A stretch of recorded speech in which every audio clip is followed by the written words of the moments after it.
2 jours et 3 événements majeurs pour Vladimir Poutine. Le président russe est en déplacement, mais pas à l'intérieur de son pays. Il est bien à l'étranger et pas dans n'importe quel pays. Il en visite 2 aujourd'hui.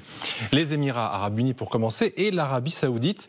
Et demain, sachez qu'il recevra le président iranien à Moscou. On est en direct avec Vera Grantseva. Bonjour à vous. Merci d'être en direct sur LCI ce matin. Politologue, spécialiste de la Russie, enseignante à Sciences Po Paris. Est-ce qu'on est en train d'assister à un retour de Poutine sur le plan, au premier plan de la scène internationale aujourd'hui ? Oui, exactement. On voit qu'il y a un besoin pour le Kremlin pour se réaffirmer sur la scène internationale. Si on compare, par exemple, le nombre de visites que Poutine avait effectuées avant, dans les années précédentes, par exemple en 2019-2018, c'était une vingtaine de visites par an. En 2023, c'était que 3 visites. En plus, c'était plutôt dans les pays autour, dans l'Asie centrale et en Chine. Donc, bien sûr que le Kremlin cherche une opportunité pour se montrer qu'il n'est pas en isolation, ce qui, bon, au niveau des chiffres, c'est plutôt le cas, mais il cherche les événements où il peut se manifester pour participer, pour montrer que son influence n'est pas réduite et qu'il continue à avoir une influence sur la scène internationale. En tout cas, c'est le message qu'il veut transmettre, en effet. Quand même, une image à vous montrer. Regardez, il y a un peu plus de 6 mois, c'est Volodymyr Zelensky qui rencontrait le prince héritier saoudien, Mohammed Ben Salman. C'était à Jeddah, dans le cadre du sommet de la Ligue arabe. François, elle joue sur les 2 tableaux, l'Arabie saoudite ? Oui. On peut dire ça ? Oui. Elle est aujourd'hui totalement désinhibée dans son rapport avec les États-Unis, parce que ça fait, depuis que les États-Unis ont acquis une forme d'indépendance énergétique, ils n'ont plus autant besoin de l'Arabie Saoudite et de son poids pétrolier. Et donc, l'Arabie Saoudite, surtout avec Mohammed Ben Salman, a diversifié, disons, ses intérêts, ses réseaux, ses relations, etc. Et donc, comme ils sont membres en plus d'un cartel qui s'appelle l'OPEP, j'allais dire, il redistribue les cartes de façon maintenant quasiment systématique. Et c'est ce qui permet d'ailleurs à Poutine c'est assez habile de sa part, d'avoir fait pression pour que l'Arabie Saoudite fasse justement partie maintenant des nouveaux BRICS, qui étaient limités jusqu'à présent au Brésil, à l'Afrique du Sud, à la Chine, à la Russie. Et aujourd'hui d'y intégrer des pays arabes, des pays producteurs de pétrole, des pays qui ont une influence mondiale. Et donc, c'est ce qui lui permet aussi de s'y rendre. Parce qu'il est au moins assuré que s'il va là-bas, non seulement il y sera plutôt bien accueilli, mais en plus, comme ces pays-là ne font pas partie n'ont pas signé le statut de Rome qui crée la Cour pénale internationale, il a très peu de chances, même quasiment 0 chance de s'y faire arrêter. Vera Grantseva, Émirats Arabes Unis, Arabie Saoudite, que Poutine veuille y aller, c'est une chose, mais qu'on l'accueille, c'en est une autre. Est-ce que ces pays sont en train de le réhabiliter ? Bien sûr. Dans quelque sens, ces pays, au niveau de droit international, ils ne sont pas obligés de l'arrêter parce qu'ils n'ont pas ratifié, soit n'ont pas signé le statut de Rome, donc le statut qui accepte les règles de Cour pénale internationale. En plus, aux Émirats, il y a le COP 28 où la Russie est le membre. En fait, c'est l'événement de l'ONU, donc c'est quand même la Russie n'est pas exclue de l'ONU.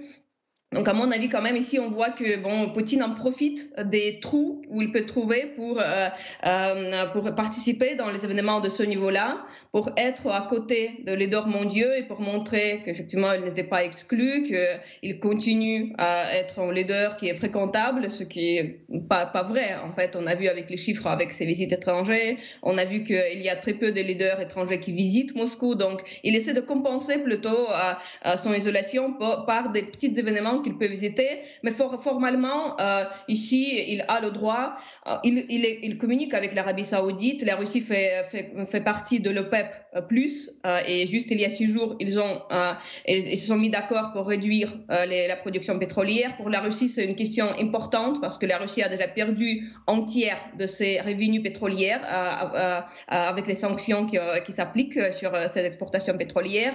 Donc voilà, à mon avis, ce sont des petits événements où effectivement essaie d'être présent, mais ça ne change pas la chose. On voit que quand même, elle est bien isolée et qu'il n'y a pas des leaders qui, avant étaient les partenaires de la Russie importants, comme c'était les leaders européens aujourd'hui, qui ne visitent plus Moscou, qui ne fréquentent plus Poutine. Donc voilà, ce sont des tentatives, mais sa réussite, on peut être un peu douteux.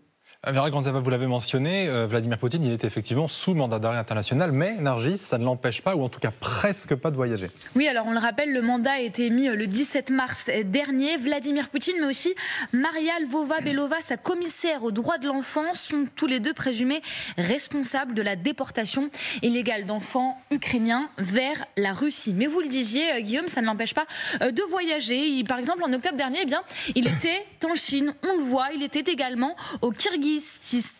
Et en fait, il faut savoir que ces pays n'ont pas ratifié le statut de Rome, tout comme l'Arabie Saoudite, les Émirats Arabes Unis. On l'a dit, aujourd'hui, on va voir son emploi du temps, ses directions Abu Dhabi et Riyad. Et ensuite, demain, il doit recevoir le président iranien à Moscou directement. Alors il risque l'arrestation, où ça, s'il se rend dans l'un des pays que vous voyez sur cette carte en jaune. Ces pays ont ratifié... Ça en fait quand même pas mal, hein. Ça fait beaucoup de pays. 123 pays exactement qui ont ratifié le statut de Rome, mais ce n'est pas tout. Il y a également les États signataires du statut de Rome, mais qui ne l'ont pas ratifié, les États-Unis par exemple.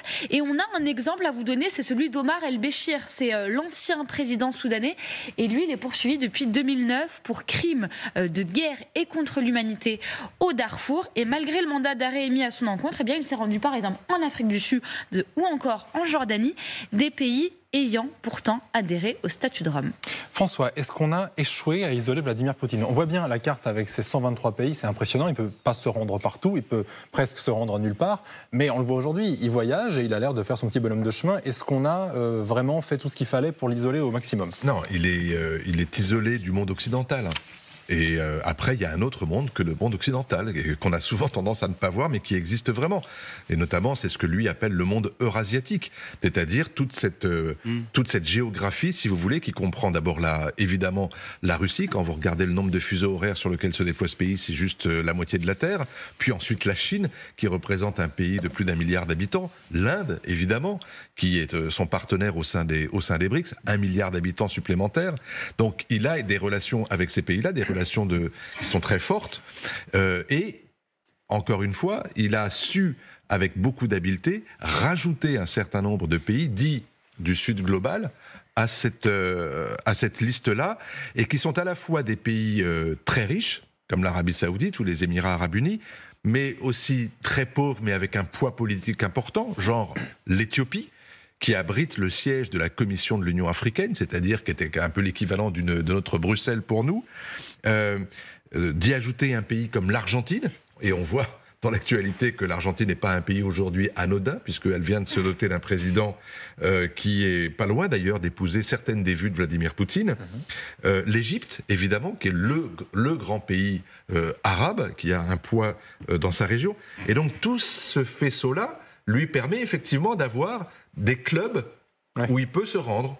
Alors il y a le club des BRICS, les nouveaux, les 10, il y a le club des pays de l'organisation de la sécurité en Eurasie, toute l'Asie centrale en gros, plus les pays de l'organisation de Shanghai, là vous rajoutez le Pakistan par exemple, et donc oui, ça lui fait une surface sur le globe qui est assez importante.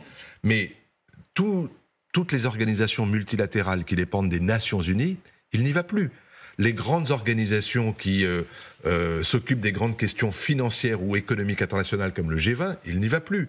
Et il n'a plus de rapport avec les Nations Unies. Il n'était pas là en septembre, alors qu'il peut y aller. Il a une sorte d'immunité pour aller, par exemple, à New York, aux Nations Unies. Il est président, il a l'immunité diplomatique, personne n'ira l'arrêter s'il va à New York. Mais il n'y va pas, parce qu'il sait que s'il y va, tout le monde va sortir de la salle. Donc c'est un peu ça le sujet. La Russie a été écartée quand même des grands circuits économiques. C'est-à-dire quel est l'objet de sanctions. Le personnage est infréquentable. Dans une partie le mur de Berlin en fait existe toujours, mais il a avancé ou reculé selon la formule de 500 à 600 km. Mais les vraies sanctions portent plutôt sur l'économie russe. D'abord sur le fait que l'économie russe aujourd'hui a été exclue du code SWIFT, vous savez, du système SWIFT qui permet les échanges interbancaires, donc la circulation du capital, des liquidités, que ces ressources naturelles, notamment les hydrocarbures, sont a priori exclues des grands marchés internationaux. Alors on sait qu'il y a des passagers clandestins, l'Inde notamment, qui raffine du pétrole brut russe et qui le revend ensuite et aux Chinois et aux Européens. Mais malgré tout, enfin, c'est quand même un lourd handicap. Ça fait deux handicaps. D'abord, quand la tête, c'est-à-dire Poutine, est exclu effectivement dans les conditions que François a décrites, et puis aussi quand toute l'économie, quand tout ce qui fait le quotidien finalement des Russes aujourd'hui est un peu hors système. Et quand je dis un peu hors système, c'est un euphémisme.